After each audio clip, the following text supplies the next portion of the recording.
Bonjour, ça va bien? Salut Noah. Salut le grand. Comment ça va?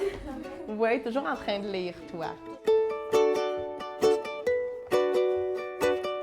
On a commencé à offrir des services en mars 2010. Fait que ça fait comme 4 ans et demi là, qu'on a certains dossiers d'ouverts ici. Là, on est à 300 patients, mais j'ai une liste d'attente d'une trentaine de noms encore. On s'assoit tout le monde ensemble puis on travaille dans le même sens avec le même objectif.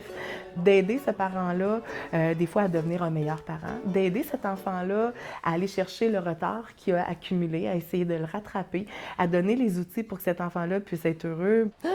Qu'il est gros! Je pense pas qu'elle l'a mangé, OK? Parce que Il s'appelle Rosalina. Rosalina, est-ce que tu sais que ma sœur à moi, elle s'appelle Rosalie? Le parent vient voir un pédiatre, mais autour du pédiatre, il y a une grosse équipe psychosociale qui va s'assurer que tout est correct pour l'enfant, mais aussi pour le parent. Dans le fond, Maude, c'est son père était mon pédiatre quand j'étais jeune. Là. Fait que, tu sais, moi, j'ai acheté ça. Je savais pas qu'il y avait une fille, puis toute la quête, là.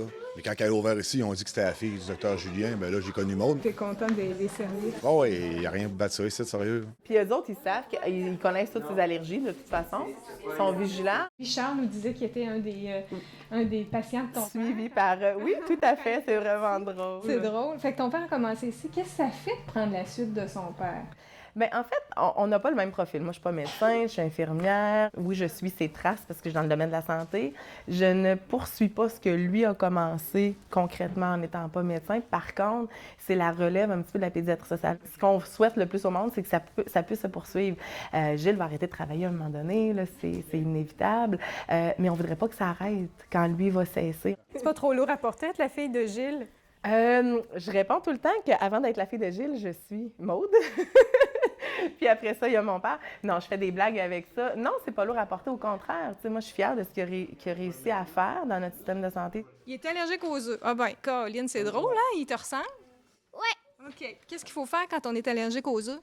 Il faut avoir un épipène au cas où qu'on en mange. Oups, je pense que ton sac est ouvert, ma belle chouette.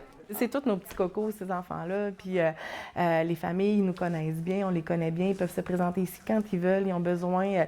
Moi, j'en ai qui arrivent. Maud, j'ai plus rien dans mon frigo. Tu peux-tu m'aider? On va s'organiser pour aider.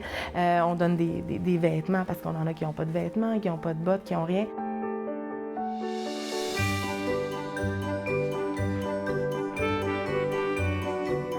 T'as une dent qui branle? Ça, tu m'as dit laquelle? Wow, c'est-tu ta première? Ah! Est-ce que la fée des dents, tu penses qu'elle existe encore? Je sais pas, il n'y a personne qui t'a parlé de la fée des dents. Pour certains, on va remarquer des retards de développement, des retards de langage, des retards au niveau moteur. Des fois, c'est le problème affectif, trouble d'attachement, ils n'ont pas eu d'attention, d'affection. Et il y a eu de la négligence, c'est vraiment à toutes sortes de niveaux. Connaissais-tu Maud Julien par son père qui est à Montréal? Je n'avais entendu parler, mais je pensais jamais de réussir à avoir ma place là, dans cette clinique. Là. C'est humain. Tu sais, le monde... j'ai pas l'impression d'avoir un numéro. C'est comme une petite famille, là, tu sais. Le fait d'avoir des enfants, ça a-tu changé ta perspective face aux gens que t'aides? En fait, ce qui a changé, c'est la compréhension. J'ai réalisé qu'un enfant, ça vient pas avec un mode d'emploi, qu'il n'y a pas un parent parfait non plus, qu'il y a des erreurs, on en fait tous, qu'on a tous à apprendre comment s'occuper de nos enfants. De ton père à toi, puis aux enfants. Probablement aux enfants plus tard, hein? Tout à fait.